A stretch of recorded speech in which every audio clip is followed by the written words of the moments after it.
Hi everyone, welcome back to another video from Apps Tech Academy. In this video, I'm going to show you how to download eBay application on your smartphone. So in order to download the eBay online shopping application on your smartphone, first of all, go ahead and open up your App Store or your Google Play Store. In the search box, type in eBay and search. Look for this application that says eBay Marketplace Shopping App from eBay Inc.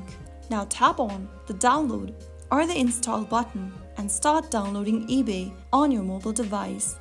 Wait for the app to download and install, which may take a while depending upon your internet speed.